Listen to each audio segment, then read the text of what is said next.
No vídeo de hoje, vamos falar sobre Benedict Anderson e a sua ideia de comunidades imaginadas. Mas o que seria isso? Ele estaria divagando aí sobre uma ideia meio utópica? Não parece meio utopia? Bem, vou mostrar para vocês que não é e como isso é aplicado ainda hoje na atualidade com conflitos e até mesmo com ditaduras. Meu nome é Matheus Emanuel e você está no canal Olhar Global. Então, bora pro vídeo.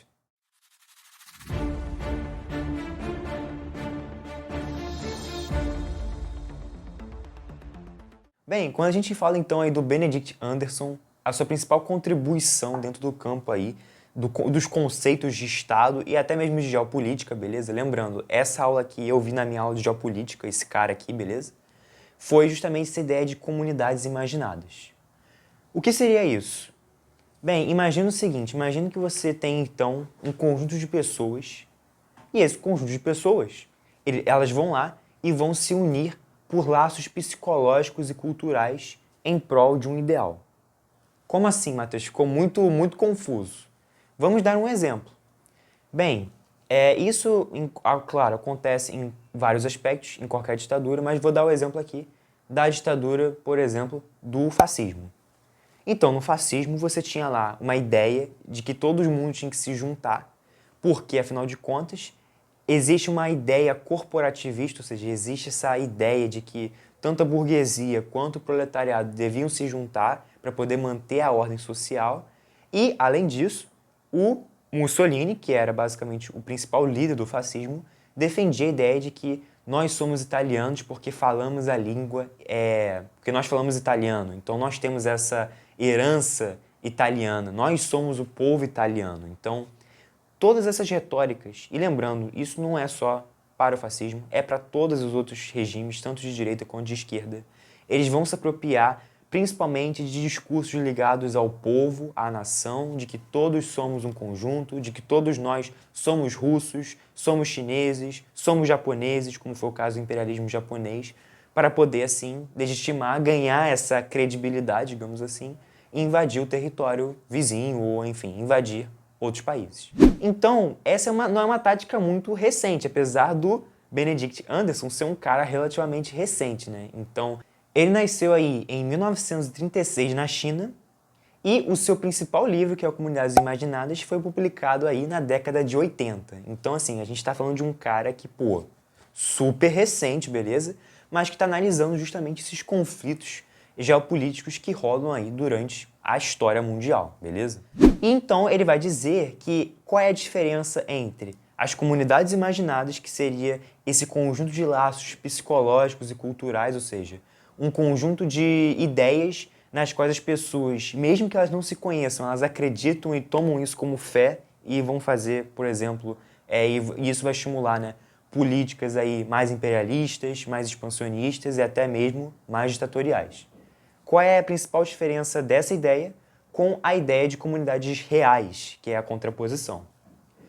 Anderson vai dizer que as comunidades reais são aquelas em que todos daquela sociedade se conhecem um ao outro, conversam, sabem o nome das pessoas. Então, ele diz que isso aí era algo mais do passado. Então, por exemplo, os homens das cavernas, que eram basicamente grupos menores, né? Então você tinha lá o núcleo da família.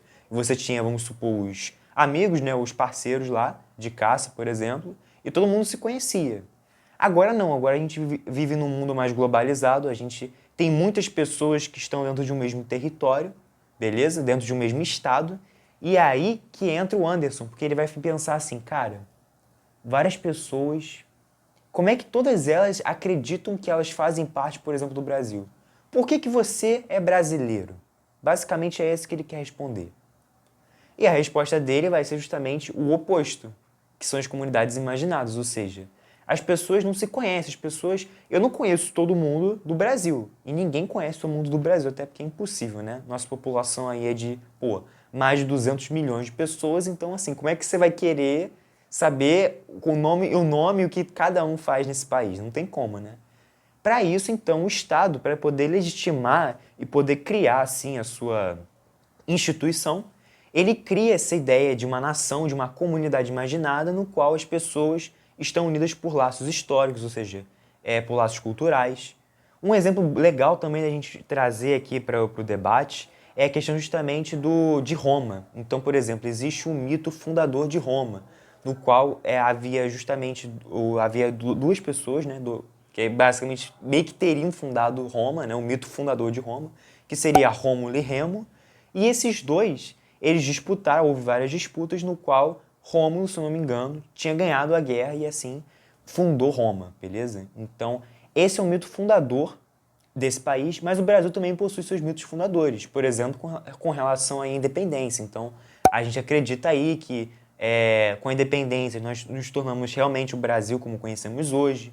Há mitos fundadores relacionados à chegada dos portugueses aqui nas Américas, né? Então aqui no Brasil. Então, o fato de em 1500 Pedro Álvares de Cabral e todo mundo ter chegado aqui para poder conquistar o território e explorar, isso seria um mito fundador e isso estaria atrelado a essa ideia de criar uma narrativa ficcional para que todo mundo acredite e passe a acreditar que você, Estado, existe, beleza? Então, essa é a grande ideia. E aí, a gente pode citar não só exemplos antigos, né, mas exemplos mais recentes, beleza? Então, aí, a gente pensando em século XIX, a gente pode falar sobre a Primavera dos Povos, que foi um conjunto de movimentos nacionalistas de todos os espectros políticos que estavam ali lutando contra ditaduras, lutando contra os regimes políticos daquela época. Era um período no qual a monarquia estava decaindo bastante, beleza? Então, o século XVIII já deu uma tremida, século XIX, caraca, desmoronou várias monarquias ao redor do mundo, beleza? Temos também as unificações italiana e alemã, beleza? Então, essa ideia de você criar um Estado único e não um Estado dividido, como era o caso do alemão, né? Que você tinha a Alemanha Oriental e a Alemanha Ocidental, que tinham dois lados políticos diferentes. Com a unificação alemã, tudo virou a nação germânica. Então, tudo baseado nessa retórica de que nós somos o povo germânico, nós somos alemães, temos que construir uma nação mais justa e mais próspera para gerações futuras, enfim. Então, um pouco dessa ideia e de que, vamos enriquecer todos juntos, é muito baseado nessa ideia aí do Benedict Anderson.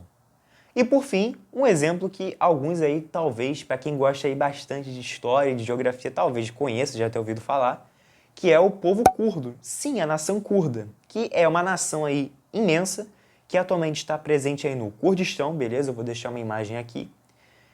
E o Kurdistão nada mais, nada menos é do que partes de alguns estados. Então ele pega ali parte da Turquia, parte do Síria, parte do Irã e partes ali do Líbano, beleza? Então ele é uma área, digamos assim, que era para ser um estado, mas não é estado por motivos, por exemplo, econômicos. Então, por exemplo, a Turquia reprime esses movimentos até mesmo de caráter nacionalista, justamente porque eles têm interesse em áreas ali que estão presentes no Kurdistão, justamente por conta do petróleo. Então, essa região é rica em recursos naturais, principalmente em petróleo, e por isso que esse e outros países, eles reprimem esse movimento e não querem que haja aí a criação de um Estado curdo, digamos assim, beleza? Não é à toa que a ONU, até hoje, os países não reconheceram, Estados Unidos não reconheceu, vários países não reconheceram a existência desse Estado de fato. Outro conflito também que é super atual e que tem a ver justamente com essa ideia, né,